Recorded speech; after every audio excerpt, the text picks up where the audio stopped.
আসসালামু আলাইকুম ওরহমতুল্লাহি ওয়াবারাকাতুহ। 1 মিনিট মাদ্রাসা ইউটিউব চ্যানেলে সম্মানিত দিনী ভাই বোনেরা, আমি আশা করি রব্বুল আলামিন আল্লাহ তাআলার অশেষ মেহেরবানিতে আপনারা ভালো আছেন, সুস্থ আছেন। আমরা সবসময় দোয়া করি আমাদের সম্মানিত যারা সাবস্ক্রাইবার আছেন, চ্যানেলের দর্শক আছেন, আল্লাহ তাআলা যেন আপনাদের সকলকেই সবসময় সুস্থ রাখেন, সমস্ত পেরেশানি থেকে দূর করে রাখেন এবং ইবাদতে মনোনিবেশ করার তৌফিক দান করেন। এমনই একটি ভিডিও নিয়ে আজকে হাজির হয়েছি। পবিত্র জুমাবার, আজকে শুক্রবার। আজকে যারা রোজা আছেন, রোজা রাখবেন পবিত্র শাওয়াল মাসের, কিংবা নফল রোজা রাখছেন যারা, বৃহস্পতিবার কিংবা শনিবার রাখবেন। এই 2 দিন মিলায়ে যারা রোজা ছিলেন, আগামীকাল থাকবেন, বৃহস্পতিবারে রোজা ছিলেন, কিংবা আজকে শুক্রবার জুমাবার একটি রোজা আছেন, শনিবারও একটি রাখবেন, তারা অবশ্যই চেষ্টা করবেন রোজা রেখে আসরের নামাজ আদায় করার পরে অন্তত 21 বার এই ছোট্ট দোয়াটি পড়া। নিজে পড়বেন, আপনার নিকট আত্মীয় স্বজনদেরকেও পড়ার জন্য বলবেন এবং অবশ্যই মনের নেক আশা পূরণের জন্য যে নিয়মে বলছি এই নিয়মে দোয়া করবেন। রব্বুল আলামিন চাহে তো অবশ্যই এর ফল আপনি পাবেন। তাই মনোযোগ দিয়ে ভিডিওটি সম্পূর্ণ দেখার অনুরোধ করছি। জুমার দিন হলো সপ্তাহের পবিত্রতম ও শ্রেষ্ঠতম একটি দিন, দিনী ভাই বোনেরা। এই দিনের ইবাদত, বিশেষ কিছু ইবাদত এবং বিশেষ কিছু সময়ও রয়েছে।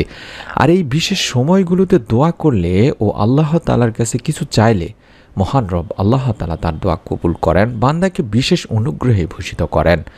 হাদিসে জুমার দিন বিভিন্ন সময় দোয়া কবুলের কথা বলা হয়েছে, তবে জুমার দিন আসরের পর দোয়া করার কথা বিশেষভাবে উল্লেখ করা হয়েছে। আজ আমি সেই বিষয়টি আপনাদের সামনে তুলে ধরছি।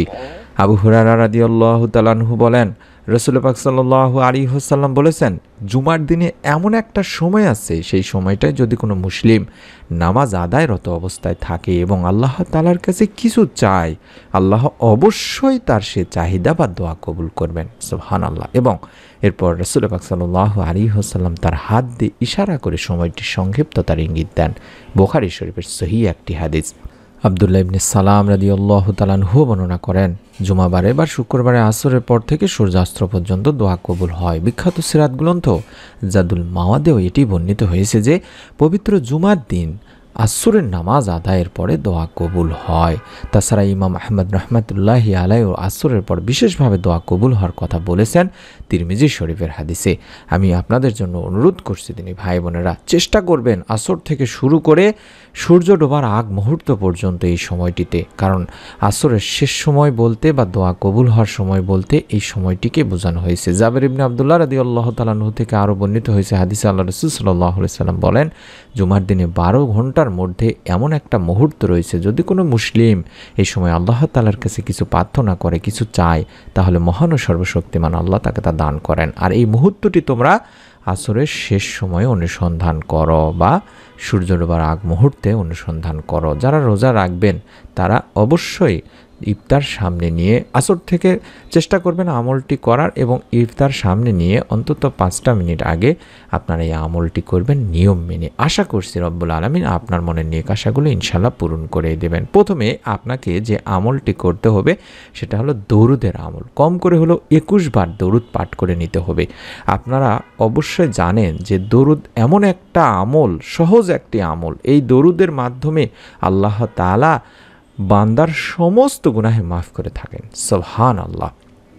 আনাস ইবনে মালিক রাদিয়াল্লাহু তাআলা আনহু বলেন, রাসূল পাক সাল্লাল্লাহু আলাইহি সাল্লাম বলেছেন, যে ব্যক্তি আমার উপর একবার দরুদ পাঠ করবে, আল্লাহ তাআলা তার উপর 10 বার রহমত নাজিল করবেন, তার 10টি গুনাহ মিটিয়ে দেবেন বা 10টি গুনাহকে ক্ষমা করে দেবেন এবং তার জন্য 10টা মর্যাদা উন্নত করবেন। তাহলে আপনারা মাত্র 21 বারও যদি পড়তে পারেন, তাহলে দেখুন কতবার আপনার আল্লাহ তাআলার রহমত আপনার উপরে আসবে, আপনার গুনাহগুলো মিটিয়ে যাবে, গুনাহ মাফ হয়ে যাবে। তাই আমি আমার সম্মানিত এই চ্যানেলের 1 মিনিট মাদ্রাসা চ্যানেলের দিনী মা ও বোনদের, ভাইদের সবাইকে বলে থাকি যে আপনারা সব ভিডিওতেই বলার চেষ্টা করে থাকি যেন দরুদের আমলটা কখনো ছাড়বেন না।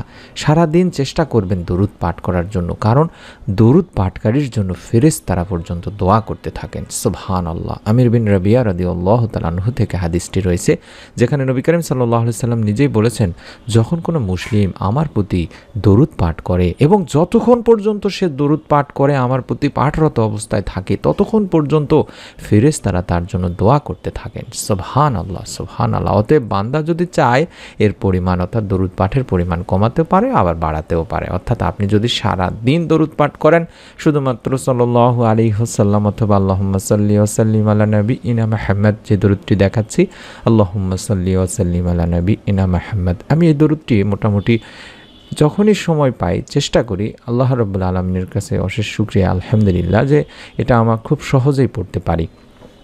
যে কোনো সময় যে কোনো পরিস্থিতিতে, বিশেষ করে ওযু করার পরে আমি বেশ কয়েকবার পড়ার চেষ্টা করে থাকি। আপনারাও চেষ্টা করবেন নফল নামাজগুলোর পরে কিংবা অবসর টাইমে আপনারা বিশেষ করে আস্তাগফিরুল্লাহ পড়বেন এবং সাথে সাথে আল্লাহুম্মা সাল্লি ওয়া সাল্লিম আলা নাবিয়িনা মুহাম্মদ অথবা সাল্লাল্লাহু আলাইহি ওয়াসাল্লাম অর্থাৎ ছোট ছোট দরুদগুলো বেশি বেশি পড়ার চেষ্টা করবেন তিনি ভাই বোনেরা।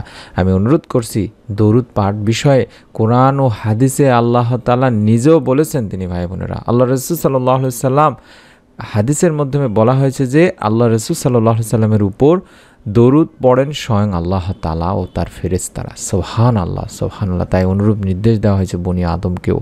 পবিত্র কোরআনুল কারিমে আল্লাহ তাআলা ইরশাদ করেছেন, নিশ্চয়ই অবশ্যই আল্লাহ ও তার ফেরেশতারা নবীর প্রতি দরুদ পাঠ করেন। হে ঈমানদারেরা, তোমরাও তার প্রতি দরুদ পাঠ করো এবং বেশি বেশি পরিমাণে সালাম পাঠ করো। সূরা আহজাবের ৫৬ নম্বর আয়াতে বলা হয়েছে।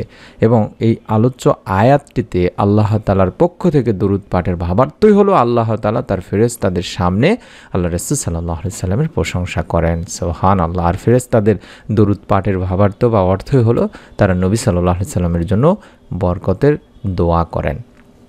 সংক্ষিপ্ত আকারে অল্প সময় পাঠ করা যায়, যেটা বললাম এই দরুদটি অর্থাৎ সাল্লাল্লাহু আলাইহি ওয়াসাল্লাম, এটা পড়তে খুব বেশি সময় লাগবে না এবং আপনার কোনো কাজ বন্ধ রেখে যে আপনাকে এটা পড়তে হবে এমনও না। তাই যত বেশি সম্ভব এই দরুদটি পাঠ করার চেষ্টা করবেন। আর সর্বোত্তম যে দরুদ, যেটা আমরা নামাজে পড়ি, দরুদে ইব্রাহিম অর্থাৎ নামাজের শেষ বৈঠকে পড়ে থাকি, যেটা আমি কিছুক্ষণ আগেই বললাম।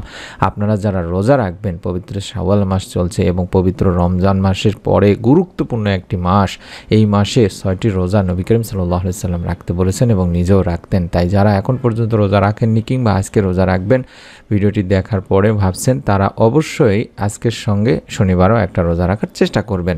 আর যারা বৃহস্পতিবারে রোজা ছিলেন তারা শুক্রবার আজকেও রোজা রাখার চেষ্টা করবেন, কারণ এই 2 দিন মিলায়ে রোজা রাখার চেষ্টা করবেন। শুধুমাত্র শুক্রবারে রোজা না রাখাই ভালো। আল্লাহ তাআলা বলেন, নিশ্চয়ই মানুষকে আমি সৃষ্টি করেছি অস্থির করে, যখন তাকে কোনো বিপদ স্পর্শ করবে তখন সে হয়ে পড়ে অতি মাত্রায় উৎকণ্ঠিত। সূরা মাআরিজে বলা হয়েছে আমাদের সর্বাবস্থায় আল্লাহ তাআলার উপর ভরসা করে রাখতে হবে, রহমত থেকে নিরাশ হওয়া যাবে না এবং সর্বাবস্থায় আল্লাহকে স্মরণ করতে হবে। আল্লাহর দয়া বা আল্লাহর অনুগ্রহের চাদর যে আমাদের সব সময় আবৃত করে রাখেন, বান্দার যে সময় যেটা প্রয়োজন ও কল্যাণকর হয় আল্লাহ তাআলা সেটাই সেই সময় বান্দাকে দিয়ে থাকেন। তবে এর জন্য আল্লাহ তাআলার কাছে চাইতে হবে বেশি বেশি করে। তাই বিপদে আপদে, দুঃখে কষ্টে, সুখে দুঃখে, যে কোনো পরিস্থিতিতে আল্লাহ তাআলার কাছে চাওয়া বন্ধ করা যাবে না।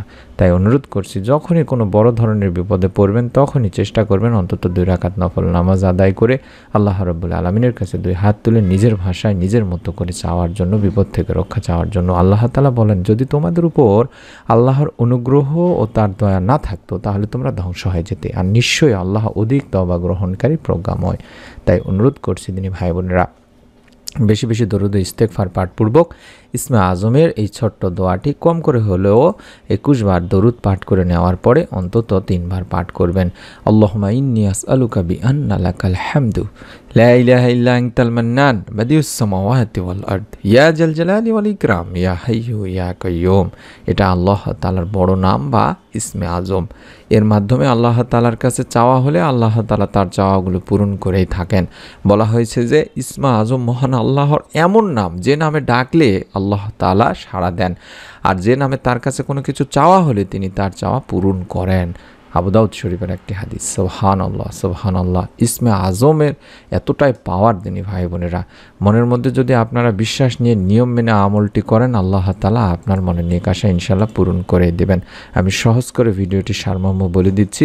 পবিত্র শাওয়াল মাস চলছে। আজ শুক্রবার, যদি রোজা নাও রাখেন, যেদিনই রোজা রাখবেন সেই দিনই চেষ্টা করবেন আসর থেকে শুরু করে মাগরিব বা ইফতারের আগ পর্যন্ত আপনারা বেশি বেশি করে দরুদ পড়বেন। কম করে হলেও আল্লাহুম্মা সাল্লি ওয়া সাল্লিম আলা নাবিয়িনা মুহাম্মদ, আল্লাহুম্মা সাল্লি ওয়া সাল্লিম আলা নাবিয়িনা মুহাম্মদ, এই দরুদটি অন্তত 21 বার আগে পড়ে নেবেন। তারপরে যে ইসমে আজমের দোয়াটি দেখাচ্ছি, আল্লাহুম্মা ইন্নী আসআলুকা বিআন্না লাকাল হামদু লা ইলাহা ইল্লা আনতাল মান্নান বাদিউস সামাওয়াতি ওয়াল আরদ ইয়া জাল জালালি ওয়াল ইকরাম ইয়া হাইয়্যু ইয়া কাইয়্যুম। এইভাবে দেখে দেখে হলেও পড়বেন, অন্তত একবার হলেও পড়বেন। তারপরে 2 হাত তুলে সংক্ষেপে মোনাজাতে আল্লাহ তাআলার কাছে আপনার মনের যে নেক আশাগুলো আছে, নেক চাওয়া আছে, সেগুলো বেশি বেশি করে বলবেন। হতে পারে আপনার নেক সন্তান প্রয়োজন, হতে পারে আপনি অভাব অনটনের মধ্যে আছেন, হতে পারে আপনার বিভিন্ন ধরনের অসুখ বিসুখের মধ্যে আছেন, অশান্তি পেরেশানির মধ্যে আছেন। রব্বুল আলামিন ইনশাআল্লাহ এই সময় দোয়া ফিরাবেন না। পবিত্র জুমার দিন আমি প্রথমেই বলেছি, আসর থেকে শুরু করে সূর্য ডোবার আগ পর্যন্ত, অর্থাৎ মাগরিবের আগ পর্যন্ত এমনিতেই দোয়া কবুল করে নেন। আল্লাহ তাআলা অবশ্যই দোয়া কবুল করে নেন, মনের নেক আশা পূরণ করে থাকেন। আবার যদি আপনি ইফতারের সামনে নিয়ে দোয়া করেন, তাহলে আল্লাহ তাআলা ইফতারের রোজাদার ব্যক্তির দোয়া কখনোই ফিরান না যখন সে ইফতার নিয়ে বসে থাকে। তাই অনুরোধ করছি, এই সময়টিকে অবশ্যই কাজে লাগাবেন। আর আমরা মন থেকে দোয়া করি, আপনারাও নিয়ত করে আমলটি করুন। অন্তত ভিডিওটিতে একটি করে কমেন্ট করে লাইক দেওয়ার মাধ্যমে অন্তত নিয়ত করে ফেলুন। আমরাও মন থেকে দোয়া করি, যারা আমলটি করবেন নিয়ত করেছেন, রব্বুল আলামিন যেন আপনাদের সকলকে আপনাদের নিয়তের ওসিলায় মনের নেক আশাগুলো পূরণ করে দেন, আমিন। নতুন এরকম আমলের ভিডিওগুলো পাওয়ার জন্য মনে করায় দিলাম অবশ্যই চ্যানেলটি সাবস্ক্রাইব করে রাখার জন্য। সকলেই ভালো থাকুন, সুস্থ থাকুন। আসসালামু আলাইকুম ওয়া রাহমাতুল্লাহি ওয়া বারাকাতুহু।